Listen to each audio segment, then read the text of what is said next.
हिंदू हूँ, मोदी का भक्त नहीं हूँ। ब्राह्मण हूँ, मोदी का भक्त नहीं हूँ। आप लोगों को कसम है अपने हिंदुस्तान की, भाजपा को वोट मत दीजिएगा। पहले चरण में मुसलमान पे आ गए, दूसरे चरण में मंगलसूत्र पे आ गए। जो अपना मंगलसूत्र बचा नहीं पाया, दूसरे मंगलसूत्र की बात करने चला है।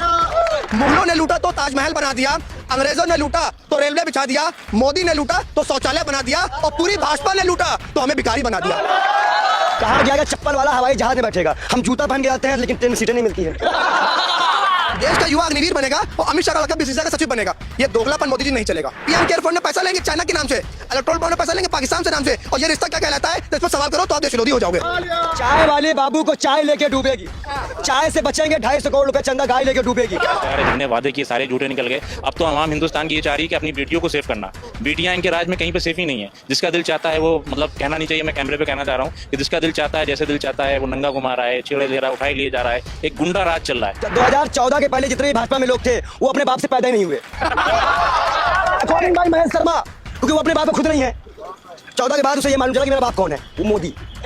हिंदू हूँ, मोदी का भक्त नहीं हूँ। ब्राह्मण हूँ, मोदी का भक्त नहीं हूँ। ये स्पष्ट करना चाहता हूँ पहले आपसे। और पहले चरण में पहले चरण की वोटिंग हुई। मोदी जी ने कहा कि कांग्रेस ने कहा था, मनमोहन सिंह जी ने कहा था कि मुसलमानों का पहला हक देश की संपत्ति पे, जबकि मनमोहन सिंह का ऐसा कोई बयान नहीं है। 9 दिसंबर 2006 को मनमोहन सिंह जी ने कहा था कि देश की संपत्ति में किसी का हक है तो जल, सिंचाई, जाति जनगणना, अल्पसंख्यक, महिला, ये सब इन्होंने कहा था कि, लेकिन मोदी जी ने देश को तोड़ने का काम किया है। पहला चरण हिंदू मुसलमान पे हुआ, दूसरा चरण मंदिर मस्जिद, तीसरा चरण वेज नॉन वेज, चौथा चरण मंगलसूत्र। अभी देखते जाइए, ये तीसरे चरण में मन से रोएंगे, कहेंगे भाइयों बहनों इस बार आखिरी बार मुझे जिता देना। ये भीख मांगेंगे इस बार। जैसे राहुल गांधी ने भी कहा कि कुछ दिनों में नरेंद्र मोदी स्टेज से रोने लगेंगे, ऐसा क्यों कहा, क्या लगता है? अब देखिए ना, पहले चरण में मुसलमान पे आ गए, दूसरे चरण में मंगलसूत्र पे आ गए। जो अपना मंगलसूत्र बचा नहीं पाया, दूसरे मंगलसूत्र की बात करने चला है। अरे जो अपनी बीवी का नहीं हुआ वो देश का क्या होगा? इन्होंने कहा था 2014 का संकल्प उठाए, 2019 का संकल्प उठाए। कहा था हर साल 2 करोड़ युवाओं को रोजगार देंगे, मतलब 10 साल में 20 करोड़ रोजगार मिलना चाहिए, नहीं मिला। देश का युवा अग्निवीर बनेगा और अमित शाह का लड़का बीसीसीआई का सचिव बनेगा। ये दोगलापन मोदी जी नहीं चलेगा। तो क्या लग रहा है, आज जैसे दूसरे चरण की वोटिंग हुई सुबह से, लोग कहीं ना कहीं इस बार के चुनाव में घर से कम निकल रहे हैं, वोट देने नहीं जा रहे, क्या कारण? देखिए, आपने खुद ही कहा कि मणिपुर में ज्यादा वोटिंग हुई है, क्योंकि हाँ मणिपुर में, छोटा सा राज्य है। नहीं राज्य छोटा है लेकिन घटनाएं बड़ी हैं। मैं आप समझ रहे होंगे मैं क्यों कह रहा हूँ, क्योंकि मणिपुर में महिलाओं को नंगरों से टहलाया गया है। मणिपुर जल रहा है पिछले 8 महीनों से, लेकिन देश के बेशरम प्रधानमंत्री, देश के झूठे प्रधानमंत्री मणिपुर नहीं जा पाए, मणिपुर पे बोल नहीं पाए। ये क्यों? क्या मणिपुर भारत से बाहर का है? क्या मणिपुर आपका हिस्सा नहीं है? मोदी जी देश का हिस्सा नहीं है क्या? आप वहाँ के प्रधानमंत्री नहीं है? मणिपुर जल रहा है, वहाँ की बहनें, हमारी बेटियां हैं, हमारी माँ है, हमारी बहन है। उन माओ के आंसू को देखिए जिनकी लड़की को नंगरस करके टहलाया गया था। अब उन आंसुओं को पहुंचिए ना। आप मन से रोने लगते हो। देश का प्रधानमंत्री रोता हुआ अच्छा लिखता है क्या? आपका तो 56 इंच का सीना है, फिर रोते भी हो। 5 और 6 के बीच में गैप है, वो 56 इंच नहीं है। चीन के लोग अरुणाचल प्रदेश में कब्जा कर रहे हैं, ये मैं नहीं कह रहा हूँ, सैटेलाइट की तस्वीरें कह रही हैं। अरुणाचल प्रदेश में कब्जा कर रहे हैं, इस पे बोलने वाला कोई नहीं है। संसद पे हमला हो जाता है, इस पे बोलने वाला कोई नहीं है। देश में 45 सालों से ज्यादा बेरोजगारी आज है, इस पे बोलने वाला कोई नहीं है। कितने एम्स बनाए, कितनी यूनिवर्सिटी बनाई, कितने रोडों का निर्माण किया, ये बता नहीं पाएंगे। पीएम केयर फंड में पैसा लेंगे चाइना के नाम से, इलेक्ट्रोल बॉन्ड में पैसा लेंगे पाकिस्तान से नाम से, और ये रिश्ता क्या कहलाता है? तो इस पर सवाल करो तो आप देश विरोधी हो जाओगे। देश का युवा है, लोकतंत्र है, सवाल करके रहेगा, और देश के कायर प्रधानमंत्री को जो मुद्दा नरेंद्र मोदी बार बार जिक्र कर रहे हैं मुसलमानों का, तो इस बार तो जनता नहीं आ रही ना मुसलमानों के मुद्दे पे। जो मेरे मुद्दे हैं देश के युवा के मुद्दे हैं, महंगाई, बेरोजगारी, शिक्षा, स्वास्थ्य, अच्छा वातावरण, एकता, भाईचारा। लेकिन मोदी जी के मुद्दे क्या हैं? हिंदू मुसलमान, भाइयों बहनों, मंदिर मस्जिद, Bharat Pakistan, mangalsutra, veg non veg. यह प्रधानमंत्री की शिक्षा है। एक सवाल और, देश के प्रधानमंत्री का स्तर तो इतना गिर गया है कि शौचालय के बाहर इनकी तस्वीर लगी है, लेकिन किसी भी यूनिवर्सिटी और कॉलेज के बाहर इनकी तस्वीर नहीं लगी। एक शायरी कहना चाहता हूँ, मुगलों ने लूटा तो ताजमहल बना दिया, मुगलों ने लूटा तो ताजमहल बना दिया, अंग्रेजों ने लूटा तो रेलवे बिछा दिया, मोदी ने लूटा तो शौचालय बना दिया, और पूरी भाजपा ने लूटा तो हमें भिखारी बना दिया। नरेंद्र मोदी का नारा है जो लगातार वो कहते हैं सबका साथ सबका विकास नहीं हो रहा है। अपना साथ अडानी का विकास। रात में लिस्ट मंगाते हैं और सुबह देश को बेच देते हैं। ये मोदी की सोच है। ना मोदी की नियत साफ है ना नीति। मैं दोनों का विरोध करता हूँ। अगर आपको चलाना हो मेरे गड्ढे उल्टे तो चला दीजिएगा, नहीं डरता हूँ। मैं राहुल गांधी का सिपाही हूँ। नफरत को हराएंगे, मोहब्बत को जिताएंगे। मैं यही कहने आया हूँ। जो हर तूफान से टकराए मैं वो आंधी बनाऊंगा। नए अंग्रेज आए, नया गांधी बनाऊंगा। मैंने उस दौर के गांधी को नहीं देखा था, लेकिन आज के दौर के गांधी को जरूर देखा है। उसका नाम राहुल गांधी है, जो हजारों किलोमीटर पैदल सड़क पर चला, सारी सुख सुविधाओं को छोड़कर। लेकिन नरेंद्र मोदी 10 किलोमीटर पैदल नहीं चल पाएंगे, ये बात है आपसे।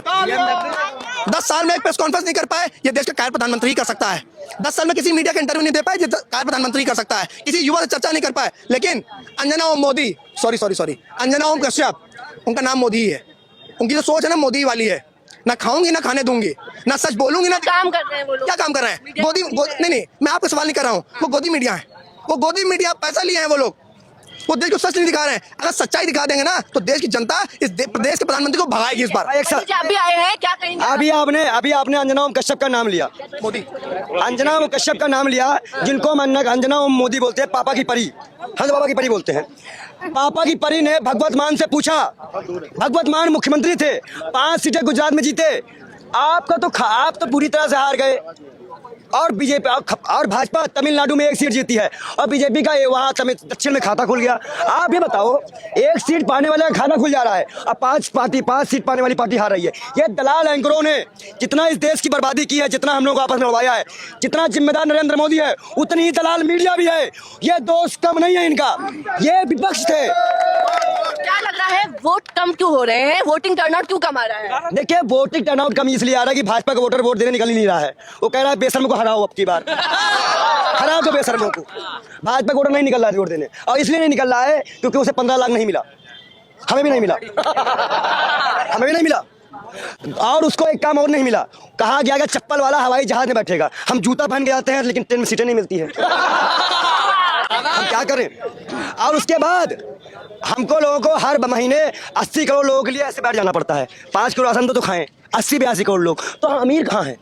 हम तो गुलाम हैं मोदी के, 80 करोड़ लोग गुलाम हैं मोदी के, और ये गुलामी हम तोड़ देंगे, नरेंद्र मोदी को भेज देंगे ऐसा कहीं। लग रहा है कि प्रधानमंत्री और भाजपा के तमाम बड़े नेता सिर्फ कांग्रेस के घोषणा पत्र पर ही जिक्र कर रहे हैं कि मुसलमानों को बांट एक लाइन में बता दूं, संपत्ति दे एक देंगे, लाइन में बोल दूं, मंगलसूत्र छीन क्योंकि लिया हाँ, जाएगा। बड़ी बात। क्या कह रहे हैं? कांग्रेस का संकल्प तो भाजपा का जुमला पर मैं स्पष्ट करना चाहता हूं, दोनों का अंतर क्या है। कांग्रेस के संकल्प में 30 लाख नौकरी का वादा है, भाजपा के जुमला पत्र में कोई जिक्र नहीं है। कांग्रेस के संकल्प में एमएसपी की कानून गारंटी का वादा है, भाजपा के जुमला पत्र में उसकी कोई गारंटी नहीं है। महिलाओं को हर साल 1 लाख रुपए देंगे, कांग्रेस ने कहा है, लेकिन भाजपा के जुमला पत्र में उसका कोई जिक्र नहीं है। कांग्रेस के संकल्प में कहा है कि मणिपुर शांति स्थापित करेंगे, भाजपा के जुमला पत्र में इसका कोई जिक्र नहीं है। कांग्रेस ने कहा है किसानों का कर्जा माफ करेंगे, भाजपा के जुमला पत्र में कोई इसकी वो नहीं है। ये सच्चाई है। 70,000 करोड़ का ऐतिहासिक कर्जा मनमोहन सरकार नहीं माफ किया था, कोई दलाल भाजपा और मोदी नहीं आए थे, कोई भाजपा मोदी नहीं आए थे। और एक बात मैं और बता दूं, जो अब 2014 के पहले जितने भी भाजपा में लोग थे वो अपने बाप से पैदा ही नहीं हुए, अकॉर्डिंग बाय महेश शर्मा, क्योंकि वो अपने बाप को खुद नहीं है। 14 के बाद उसे ये मालूम चला कि मेरा बाप कौन है, वो मोदी।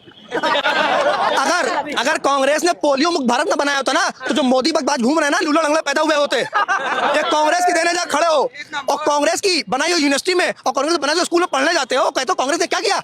जब आपकी माता पिता बीमार होते हैं, मैं कहना नहीं चाहता लेकिन कहना पड़ रहा है, तो उसी अस्पताल में जाते हो जो कांग्रेस ने बनाया था, तब कहते हो कांग्रेस ने क्या किया। अगर कांग्रेस ने बनाया ना होता मोदी जी ना, तो आप बेच ना पाते। एम्स बनाना तुष्टिकरण क्या, रेलवे का निर्माण करें तुष्टिकरण क्या, रेल बेचा, तेल बेचा, बेचा अपना ईमान। मोदी जी मित्रता में इतना चूर हो गए कि बेच दिया पूरा हिंदुस्तान। देखो, चाय वाले बाबू को चाय लेके डूबेगी, चाय से बचेंगे 250 करोड़ रुपए चंदा गाय लेके डूबेगी। सुनो सुनो सुनो, और इन सबसे ही बच गए तो मणिपुर, नजीब और नासिर जन्नत की माँ की हाय लेके डूबेगी। चलिए, हर बार तो जनता बोलती है, आप लोग बोलते हैं, लेकिन भाजपा जीत क्यों जाती है हर बार? भाजपा जीत नहीं रही है। उस बार जो 22 का चुनाव हुआ था, जो 60 सीटें निर्णायक थी जिन पे ये सरकार बनाए हैं, वो 100 से 500 वाली सीटें हैं। और अगर आपको सबूत चाहिए तो पूछो दलाल केशव मौर्य से कि उसका लड़का जीत पत्र लेके भागा था कि नहीं भागा था। पंडित जी, एक बहुत महत्वपूर्ण आज बयान दिया है योगी आदित्यनाथ ने कि ये कांग्रेस पार्टी है, देश का विभाजन चाहती है। और दूसरे सवाल भी ऐड कर दो, अमित शाह ने कहा है कि ये लोग शरिया कानून लागू करना चाहते हैं, और मोदी जी लगातार कह रहे हैं कि कांग्रेस के मैनिफेस्टो में जिन्ना की मुस्लिम लीग का छाप मिलता है। अच्छा, 1 मिनट, मैं अभी तीनों का चेहरा संतक सामने साबित कर देता हूँ। अमित कहते हैं योगी आदित्यनाथ BSc पास है, हमें लगता है अनपढ़ है। मुस्लिम लीग के साथ सरकार हमने नहीं बनाई थी, संघियों ने बनाई थी, हमने नहीं बनाई थी। दूसरा, मोदी जी ने क्या कहा, मुझे ने कहा कि हमने मैनिफेस्टो में कांग्रेस क्या कर जाती है, कांग्रेस में मुस्लिम लीग के छाप मिलता है। आप ये बताओ, कांग्रेस के मैनिफेस्टो, बहादुर शाह जफर के पास, जिन्ना के मजार के पास हमारा बाप तो गया नहीं था, गए तो संघी गए थे। अब अगर आप जा रहे हो, जाने मनाही नहीं है, आप मक्का जाते हो, मदीना जाते हो, मिस्र जाते हो, अल्लाह अल्लाह करते हो, हमें उससे भी दिक्कत नहीं, क्योंकि हमारे हिंदुस्तान का कल्चर है। लेकिन हम मस्जिद जाते हो तो हम आतंकवादी हो जाते हैं। शायरी कहना चाहते हैं, सभी का खून शामिल है यहाँ की मिट्टी में, सभी का खून शामिल है यहाँ की मिट्टी में। ये किसी के बाप का हिंदुस्तान थोड़ी है। हिंदू भी है, मुसलमान भी है, सिख भी रहेगा, ईसाई भी रहेगा। अगर किसी को भागना होगा तो नरेंद्र मोदी भागेंगे, अमित शाह भागेंगे। एक सेकंड, और अमित शाह पे बयान